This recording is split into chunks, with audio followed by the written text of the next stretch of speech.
Here's what I want to do today. I'm going to spend about 10 minutes setting up a conversation around your tables about the information on the first sheet of your notes, and that is on Gottman's research about marriage and communication. Now, let me say this. We're in a series on relationships and healthy relationships, and I want you to hear that what we're going to talk about today, although specifically is the research done for marriage, it applies in all relationships.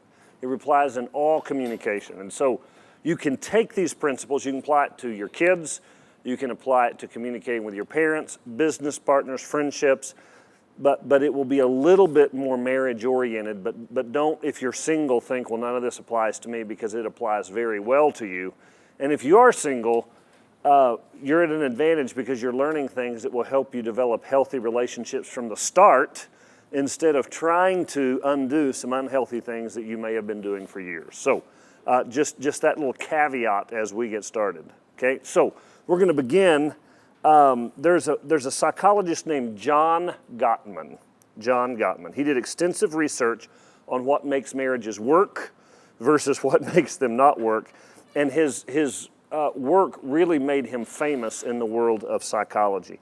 He is able to predict with 94% accuracy which marriages will fail and which marriages will succeed based on communication skills and communication tools.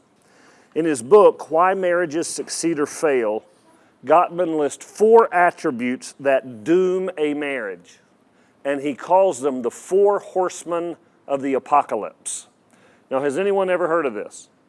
Okay, so there's a few of you that have heard of this. Okay, so this is really, really, really important stuff, because he's saying these are the attributes that absolutely will doom a relationship if they continue on in that relationship. That relationship can be a friendship, that relationship can be a parent-child relationship, a marriage, whatever. And so here are the 4. I'm going to run over these quickly, and then I'm going to give you extensive time around the tables today for you to talk about how these play out in your life and in your communication patterns with friendships, marriages, parents, kids, whatever, okay? So, and then after that, I promise you, we're going to get into the Word in Ephesians chapter 4, and Paul has some very clear instructions on how to communicate in healthy ways. So, the first one is being critical. Being critical. Gottman's research with over 2,000 couples found that women are more likely to complain about and criticize their spouse. Anybody believe that? Okay, let's go back to what we learned the first week in relationships about security and significance, right? The deep need of every woman is to feel secure. The deep need of every man is to feel significant. And I told you that there's this dysfunctional cycle that will take a couple down. It really begins with the wife. When she feels insecure, what happens to her? She begins to become critical of her spouse. And so we call it nagging, right? She begins to nag. If you'll notice here in this material, the critical nature reveals itself most in negativity, frequent correction, constant complaining, bossiness, or nagging. Now, I'm not going to ask for a show of hands on how many of you that describes your wife, okay? Or maybe your sister, or maybe your mother, or whoever else. But there is this being critical, and you guys know, and this is what you're going to talk about around the table, you guys know how that critical spirit begins to eat away and erode at relationships, right? Who wants to be around somebody who has a critical spirit? Who wants to be around somebody who's constantly correcting you on everything you do? Does your mom ever do that to you? My mom's 70-something, 7, 8. I think she's about to be 78. She still does that to me sometimes. And guess what I want to do? Not go see her, right? Because we don't like to be around people that are negative and nagging and always fixing everything that we do. But that kind of begins that cycle of security and significance issues. Woman feels insecure, she'll begin to be critical. Now, the response of the man is often what's called contempt. And he says that men have a tendency to respond to a woman's criticism by being contemptuous. And so it says here are a few signs of contempt: name-calling, verbal insults, hostile humor. You guys know about sarcasm and hostile humor? where you just really, really cut your spouse back at the core through your jokes. My dad was really, really good at that. Mockery and hostile body language, sneering, rolling your eyes, etc. That is specifically for teenage girls. They roll their eyes and, cut their eyes. You guys know what I'm talking about there? These are all hurtful, dysfunctional behaviors that convey anger, disgust, and contempt. Often critical behavior in one spouse will lead to contempt in the other spouse. So what is he talking about? He's talking about that security significance. So the woman feels insecure. What does she do? She begins to attack her husband. Well, how do we respond to that? How do you respond to criticism? So many times it makes us angry, and we respond in kind through being contemptuous. We call them names. We tell them to shut up. We get a little animated. Our voice raises. We start to lose our temper. Tell them to shut up. We're angry. We're mad. Stop it. Quit doing it. Or we check out, right? But that'll come later. But our first response before we check out is we get angry. How many of you have been in a fight lately because your wife was nagging about you and wouldn't let it go, and it made you mad, and you came right back at her? Right? He's saying this is called the 4 horsemen of the apocalypse. When you get in that pattern, he says, if you don't learn to fix that pattern, the relationship is going to fail. Now, that doesn't necessarily mean you're going to get a divorce. It just means the relationship is going to be a bad relationship. I know a lot of couples who have been in this cycle for many years, and now they just live in their own quiet corners of the house. They're not going to get a divorce because they believe it's wrong, which it is. But so what they do, they just settle into mediocrity, and there's nothing in the marriage. The marriage is just hollow.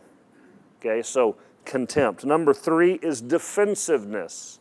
Defensiveness. Now, we're going to shift back to the women a little bit here, although I'm telling you, we as men do all 4 of these as well. Okay, but he's just saying women have a tendency to do 1 and 3, men have a tendency to do 2 and 4. But defensiveness is when a spouse is criticized, that contemptuous behavior comes back at them. They're being name-called, they're being demeaned, there's that mean humor, they're being cut down. My dad used to cut my mom to the core, and it was always about her weight. And he would think it was so funny, and you could just see the life drain out of her face when he would criticize her that way. And so what happens is you get defensive. When you're bombarded with those critical insults over and over again, you have a tendency to defend yourself, right? We're all going to defend ourselves from that kind of attack. As Gottman says, the fact that defensiveness is an understandable reaction to feeling besieged is one reason it is so destructive, because the victim doesn't see anything wrong with being defensive. But defensive phrases tend to escalate a conflict rather than resolve anything. When a partner gets defensive and plays the victim, he or she will not take responsibility or for his or her complicity in the conflict. The result is relational deterioration instead of conflict resolution. Do you guys ever see that happen in relationships? You'll see that happen a lot in business, where an employee will take the victim mentality. They'll just go victim on you. And you know what? You're right. Everything is my fault. I can never do anything right. You ever been there in those kind of things? I don't play the victim well. I'm much better at being the aggressor and attacking than I am playing the victim. But some people play the victim role really well, right? So you get that critical behavior, and then it responds with contempt and some anger, and then they'll go victim. And they don't see anything wrong with going victim. In fact, that's their way of handling the conflict, and yet it deteriorates the relationship. And number 4, which is the worst of all. This is the worst of the 4. This is the worst thing you can do in communication and conflict. Are you ready? It's called stonewalling. You know what stonewalling is? You just shut down on them. You just shut down on them. Stonewalling often happens when once a conflict starts. The stonewaller removes himself from the conflict by turning a cold shoulder to his spouse and becoming stony silent, often leaving the room and stopping all conversation. I have some friends, and he is so dysfunctional that when he gets into a fight with his wife, and she doesn't play the victim very well, she'll come back and attack him, He shuts down on her, and he'll walk away, and he will not speak to her for 3 or 4 or 5 days at a time. Now, if you say, well, of course, I do that too, I want to tell you that is dysfunctional behavior, okay? And that will destroy your marriage. Gottman says that stonewalling is the worst thing you can do because basically what you're communicating to that other person is, you are not even worth my time and energy to communicate with. It is the most harmful, hurtful thing you can do to another person. A person would rather have you yell and scream at them than completely ignore them, especially for long periods of time. And so, but I see a lot of guys that's what they do is they stonewall, which is a personal rejection. I'm saying, you know what, I'm rejecting you and walking out of this conversation, and I'm just not going to talk to you anymore. And then the other person is stuck there in just a prison of what comes next, sometimes for hours, sometimes for days. You ever worked for an employer that's this way? They'll get mad at you and then they'll just stonewall you for 3 or 4 days. It's awful. It's an awful place to be. Very, very dysfunctional behavior. And yet, that's pretty typical behavior sometimes with people who, you know what? I've tried being contemptuous and it didn't work. I tried getting in your face and it didn't work. And so you know what I'm going to do? I'm just going to ignore you. I'm just going to walk away. So he calls those the 4 horsemen of the apocalypse. In other words, if that's your communication pattern in conflict, you can pretty well guess that the apocalypse is coming to your relationship. Whether it be with a child, whether it be in a marriage, whether it be in a friendship or in business. So here's what I want to do. I want you to go around the table. Make sure you're around a table where you can talk to some other guys. And I want you to spend about 10 minutes, okay? And I want you to talk about these 4. Now, here's what I want you to do. I want you to avoid for the next 10 minutes talking bad about your spouse. I'm really not interested in all of these 4 and what your spouse does wrong in these, okay? Because I'm sure they do. Here's what I would rather you do. I'd rather you walk in with a place of humility and a place of confession. And I want you to talk about, honestly, the significant relationships in your life where you see this occurring. It may be in your marriage, it may be with a child, it may be at work. And talk about, you know what, after I see this on paper, I see the cycle. I see how I respond. I see which one I have a tendency to do, and here's why I have a tendency to do it. Just talk about that because this is really, really, really important stuff. And if we can tackle this, we can have healthy relationships. After that, we're going to come back and basically start part 2, and we're going to go to Ephesians chapter 4, and you're not going to believe how practical Paul is on how to resolve conflict in a healthy way. I'm going to give you, today, you're going to walk out of here. I'm going to give you a paradigm. I'm going to give you a structure for how to fight fair that will really honor your relationships and help your relationships, okay? So around the tables, one question is coming up on the screen if you're on video. Spend some time doing that, and we'll start back here in a few minutes.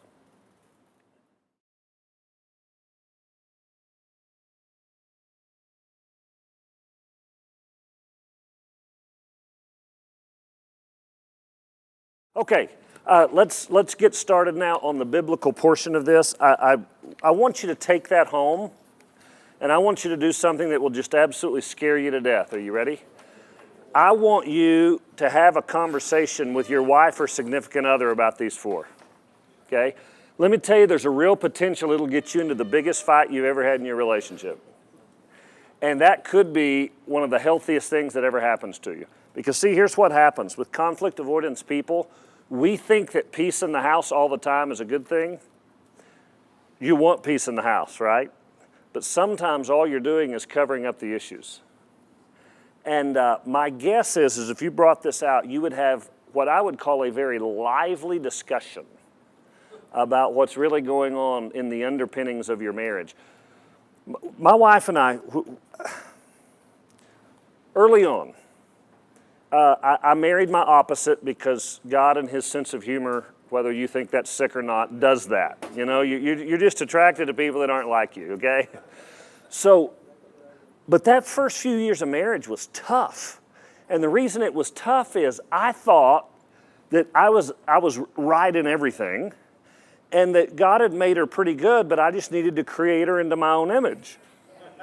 right? And as soon as I got her trained, everything was going to be great. Well, that would have worked, except secretly, she never communicated with me. She was doing the same thing with me, right? And so, boy, we're just bumping heads. I mean, it was rough stuff. Finally, when we begin to realize that her personality isn't right and mine's wrong or vice versa, we're just two different people God's brought together to kind of help round each other out.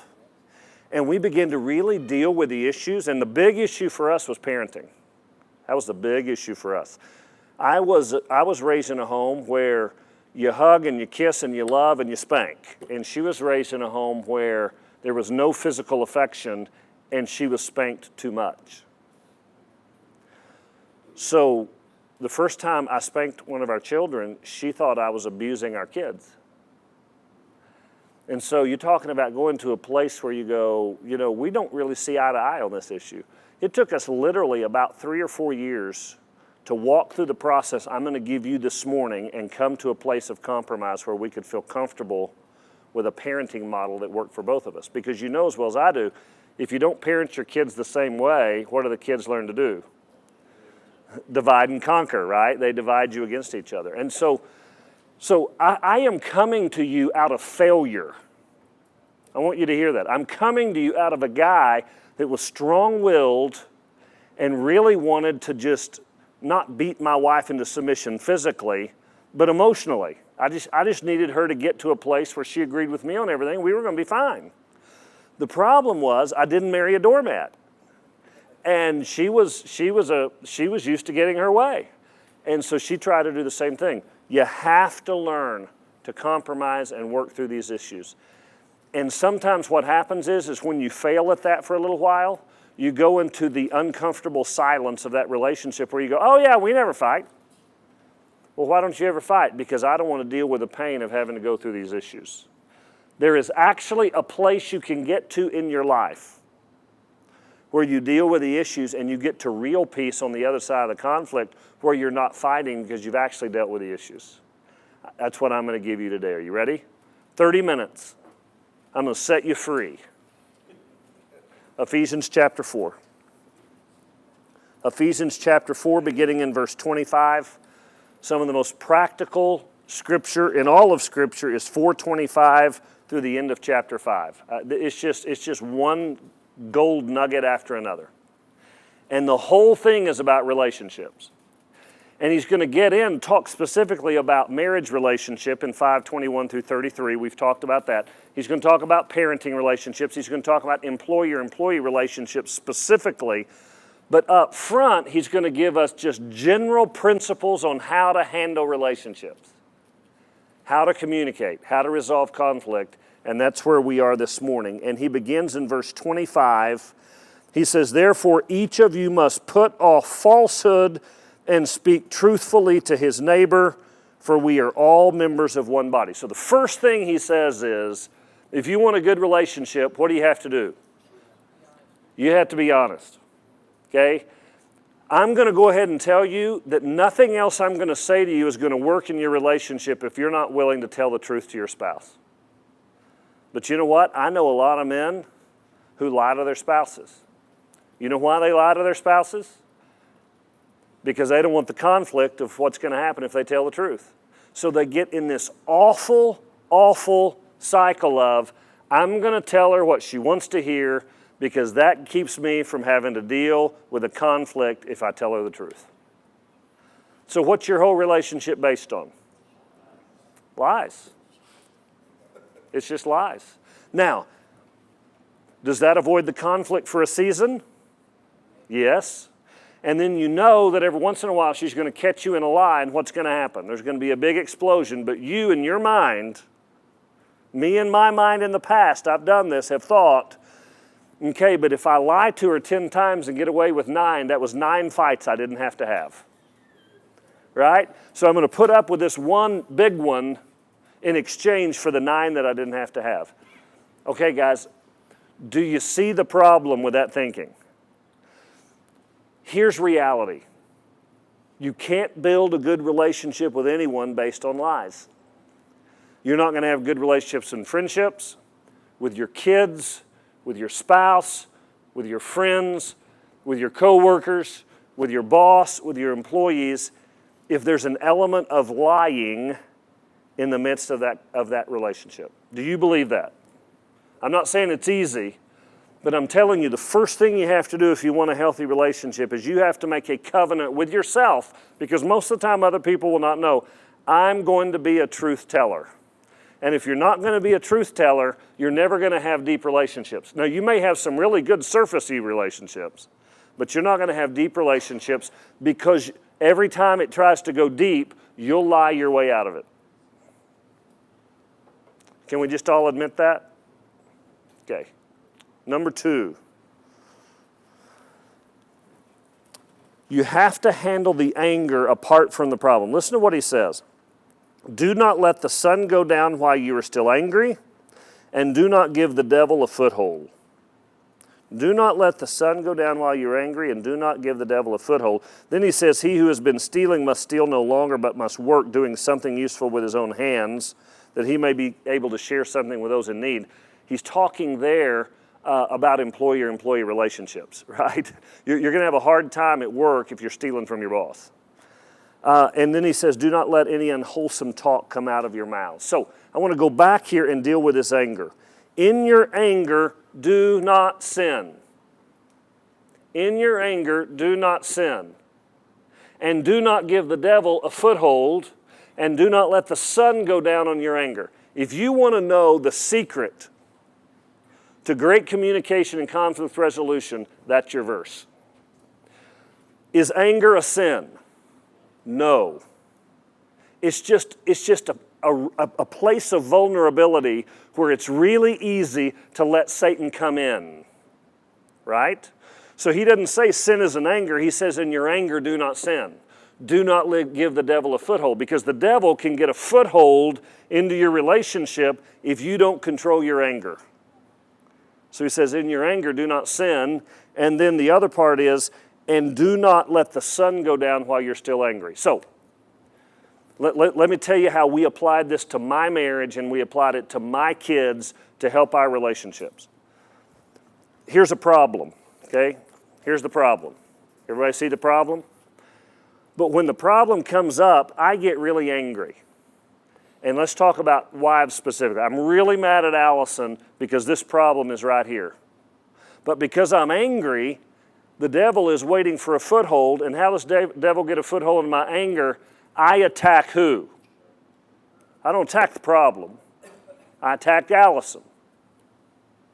Why did you bring that up? Why do you always do that? Why do you always spend all our money? Why can't you discipline the kids the way I told you to discipline the kids? Why can't you be on time? Why can't you? Why can't you? What's wrong with you? What have I just communicated to her? 4 horsemen of the apocalypse. Contempt. You are one stupid woman. Right? Is that what I've communicated to her? Why can't you? Why can't you? Okay, now what do you think might be her response when I start it that way? Defensiveness, right? And the explosion comes. Are we going to handle the problem in our anger? No, we're going to give the devil a foothold. We're going to attack each other. We're going to hurt each other. We're going to say things that are going to cause great damage to the relationship. But the one thing I can guarantee you in the middle of that fight is we're not going to deal with the problem. Right? You guys got that? So here's what I have to do. Here's what Paul is saying is, you have to deal with the anger apart from the problem. Here's the problem. Here's what we always did in the marriage once we learned not to kill each other.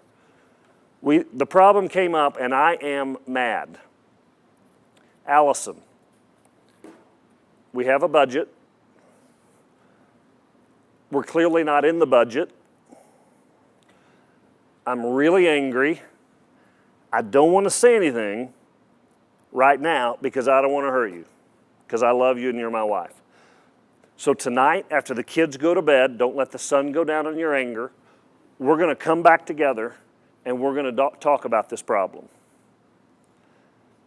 Now let me tell you the two sides of that. One is I can attack her in my anger and really do damage to the relationship, right? But here's what happens is, now I've told her I'm not going to attack you and cause damage. I'm going to deal with my anger over here and not let the devil get a foothold to destroy our relationship. However, I am going to come back and we are going to deal with this problem tonight after I've had a chance to simmer down and you've had a chance to come up with your logical reasons why you didn't live within the budget. Okay? Here's what happens is, oh, well, by 4 o'clock in the afternoon, I'm not that mad anymore. And by 8 o'clock, I really just want to go home and make love. I don't want to fight. I want to have sex. Can't do it. Can't do it. I've got to go back and deal with the problem, because if I don't, what happens next time?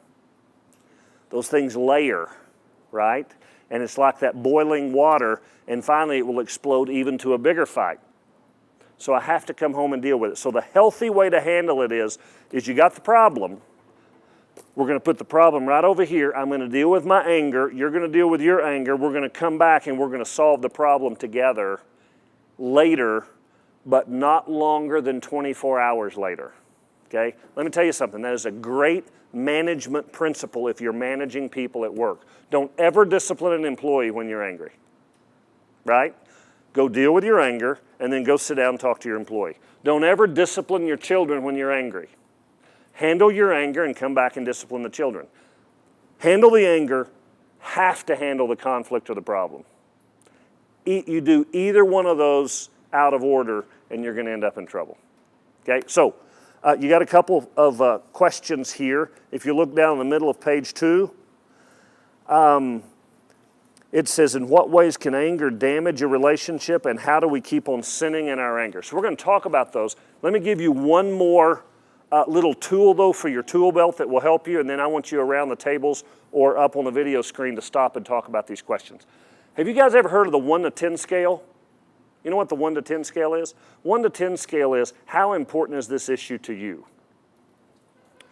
Sometimes we fight for the sake of fighting when this issue is a 9 to my spouse, but it's a 2 to me. In other words, if it's a 9 to her, this is really, really, really important stuff. If it's a 2 to me, I really don't care that much. I just don't like you really telling me what to do, right? So many times we're fighting. When you're in a relationship with someone, if it's a 9 to them and a 2 to you, why are you wasting your time fighting? Why don't you just submit and give in and let them have their way? I'm going to give you an example from my marriage. Please don't judge me for this. Remember, this was the 80s when this happened. I was raised in a family where we didn't wear seatbelts. We didn't wear seatbelts. My dad wished he was a race car driver, and every time he got on the highway, he thought he was. Okay? I inherited that from my father. Anything under 80 is just too slow. So we're married. We have babies, daughter and a son. Well, my wife is exactly the opposite. She wouldn't, I'm telling you, when she goes to heaven and they're listing her sins, driving past the speed limit is not going to be one of them. I cannot let her drive in the car. She drives me crazy, okay? And we had those kids in those car seats and they were strapped in. Now today, you have to understand, if you don't strap one in and have a wreck, you're going to prison for 30 years, so everybody straps them in. Back in the 80s, we didn't do that much. So this is a 9 to her. She wants those kids strapped in those seat belts when I'm driving and she's not there. So do you think I did that? No. You know why? Because I'm an idiot. Okay? So when it was just me and the kids, we'd get in, and here's my little 5-year-old and 2-year-old. Daddy, aren't you going to strap us in? No, don't worry about being strapped in. I'm going to get you there safe. Don't worry about it. Well, one day, I'm pulling back in the garage, and my wife walks out, and those kids aren't in their seatbelts. And I mean, she lays into me. I'm telling you, she lays into me. Well, for me, it really isn't that big of a deal. It's more of a rebellion issue of, you know what? There is no government agent that's going to tell me I got to strap myself in a seatbelt. I was just rebellious, okay? This is almost a salvation issue for my wife. She thinks I'm going to hell because I didn't buckle those kids in, okay? That was the first time I had an aha moment and said, because she was angry. It hit me, this light bulb went on in my head saying, why am I causing this problem? Does it hurt to take 30 seconds to buckle them in? Is it safer to have them buckled in? Do I really need to be buckled in? And in the middle of her anger, what I saw was she didn't see me as a good father or a good husband, and she saw me putting our kids in danger, which I was. And that's the day I said, you know what? This is a 9 to her and a 2 to me. I'm just giving in. And I said, you know what, babe? I'm never going to do it again. And to this day, I still hate it. I wear my seatbelt everywhere I go, and my kids are both alive. So I won. I did it. Sometimes you just don't want to fight. Sometimes you just want to give in, right? So one of the things you can do as leader of your home, you do this in the office too. You do this in friendships too. You do this with your kids too. How important is this issue to me? And how important is this issue to them? In other words, is this a fightable issue? Is this worth fighting for? Sometimes the issue isn't worth fighting for, correct? And trust me, seatbelts aren't worth fighting for.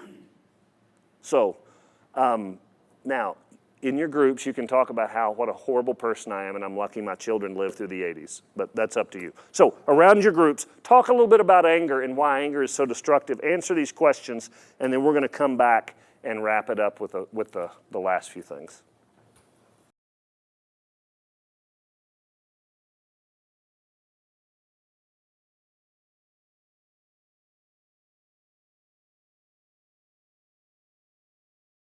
Look at letter C under Paul's advice, watch your tongue. In verse 29 and 30, do not let any unwholesome talk come out of your mouths, but only what is helpful for building others up according to their needs, that it may benefit those who listen. Now, can you imagine how little we would talk if our only conversation benefited those who listened? Right? But he's talking about in the context especially of communication and conflict. You got to communicate only what benefits those who listen. Do not grieve the Holy Spirit of God. When I go into relationships and I'm blasting people and I'm using my tongue to hurt people, I'm grieving the Holy Spirit of God. Isn't that crazy? But he says that's exactly what I'm doing. I want to give you an exercise that I want you to think about, okay? Let's think about you and your boss or an employee. Let's think about you and your wife, you and a child, okay? Here's the problem, okay? I'm on this side of the problem, and my wife or child or employer's on this side of the problem. What's the problem? Is the problem the other person? The problem is the problem. So why do we always make the other person the problem? I want to give you a physical technique that will help you learn how to deal with the problem. It's not me versus Allison. It's me and Allison versus the problem. So literally, instead of facing your wife and having this conversation, go sit down at a table, pull up a chair beside you, and pull her around beside you so you're shoulder to shoulder. Get a piece of paper and a pen out and put it right in front of you and say, it's you and me as a team versus the problem. And the problem is what we're going to write on this paper. And you and I together, we're going to solve that problem. Because that problem is putting a wedge between us. Does that make sense? I'm telling you, I mentioned this the other day from the pulpit when I was preaching, and I've had 3 or 4 couples email me or call me and say, that has transformed our relationship. Because physically, it puts us from me versus you to us versus this. You will be amazed at what that will do for you. Okay, so there's you a tip there on watching your tongue. Look at D. Communicate until you get to the real issue. Here's the problem. The problem is we often don't know what the problem is. You ever done this in business where you have 2 employees and they're having a conversation and they're disagreeing, but because of the way we communicate, they're actually not talking about the same problem? Have you ever noticed that the presenting issue that comes up that we fight over is really not the problem? It's just a presenting issue. Just like if I have a headache, that's the presenting issue. But there's probably something else going on in my body that's producing the headache, right? So a lot of times the problem that we're fighting about isn't the real problem. That's why instead of saying, I'm so mad at you, Allison, for spending, $200 at Dillard's. Okay, well, that may be the presenting problem, but that may not be the problem at all. The problem at all may be I don't feel comfortable with our budget, and I don't feel comfortable with our spending habits. Okay, so instead of fighting about Dillard's, what if I say, okay, we've got a problem, and the problem is we're spending more money than we're making. That's the problem. She's not the problem. I spend money too, right? So now I'm going to take her around and sit her down at the table right here, and I'm going to set down that book, that piece of paper, and I'm going to say, now, let's talk about the real problem. Allison, what do you perceive as the real problem? Is that what I perceive as the real problem? We may not even be talking about the same thing, right? I'm telling you, you do this and you'll start going, we're not even communicating about the same problem. No wonder we're fighting over this issue, right? But if you sit down and you handle this like a business, if you sit down in a business, what are you going to do? You're going to figure out what the real problem is, because we can't solve the problem until we know what it is. So you're going to sit down with your employees and you're going to group think, okay guys, what's the problem here? Isn't that what you do at the office? Why don't you do it at home? Why don't you do it with your kids? So here it is. We're going to write it down. What is the problem behind the problem? Because if we can get to the problem, we might can get to the solution. But if we just fight you versus me in anger, we're never going to get anywhere, which is why you have the same fight every 30 days for 21 years. Is because you never decided to sit down and deal with the problem. Think about your business principles on how you handle problems at work and take those home. Okay, so it's such an issue about communication. Now, how do you know if you're being heard? How do you know that you're getting to the real issue? Well, you know when you can communicate it and you ask them to communicate it back and they communicate the same thing back. And I'm sure you've heard this before in marriage conferences or communication conferences. But if I'm talking to Matt and we're at work together, and I say, okay, Matt, the problem is A, B, C, D. What did you hear me say? And he says, what I heard you say was G, B, S, C. We have a communication problem. So I'm saying, no, that's not what I said. I said A, B, C, D. What did you hear me say? I heard you say A, B, C, D. Oh, okay, now we're communicating, right? I'm telling you, if you will do this, it will solve 80% of your problems. Now, the other 20%, it's going to be a war. But those 80%, they're good, okay? So you put her right here, and you sit down, and you get to the core of the problem, okay? And that leads us to the last point. And then I'm gonna leave you with some time around your table. Be willing to compromise and submit. Look at 5:2. He says, live a life of love just as Christ loved us and gave himself up for us as a fragrant offering and sacrifice to God. Jesus' whole ministry was about what? Sacrifice.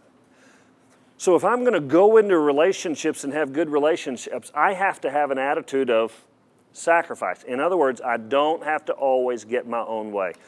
When I saw the look in my wife's eyes and I heard her say to me, when you kill one of our children, I don't know if I'll be able to forgive you, I recognized that my rebellious spirit was costing me dearly in my marriage.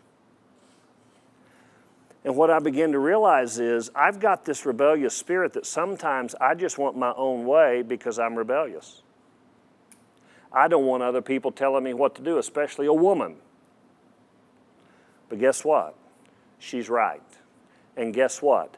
I need to submit because it means something to her. Even if it doesn't mean something to me. Listen to this. Even if it doesn't mean something to me, if it means something to her, I submit because it means something to her.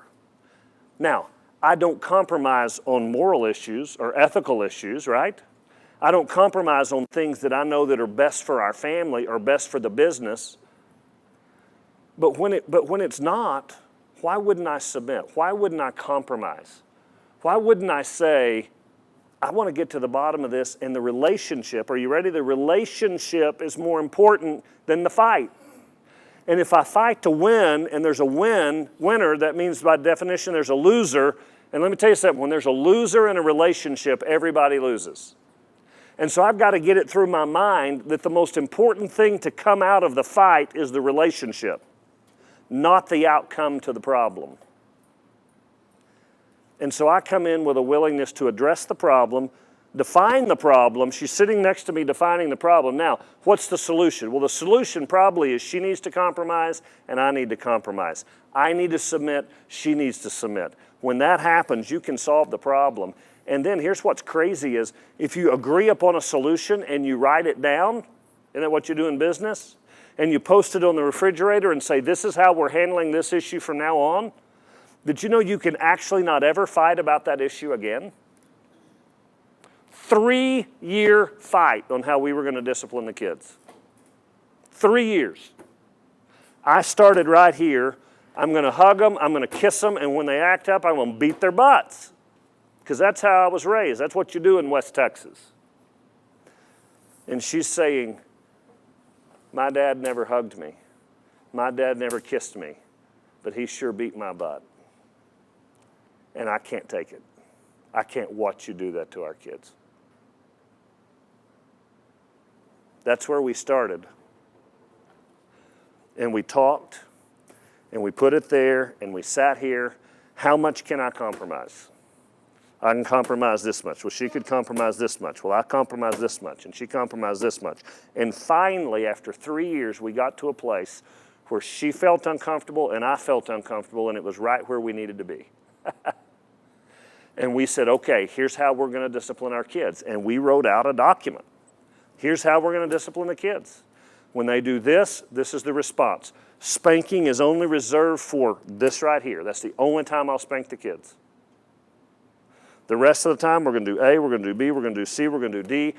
And you know what? It doesn't matter if I like it or she likes it. That's what we're living with because that's what we came. 3 years of a fight, we don't want to do this again. So we're going to live with that.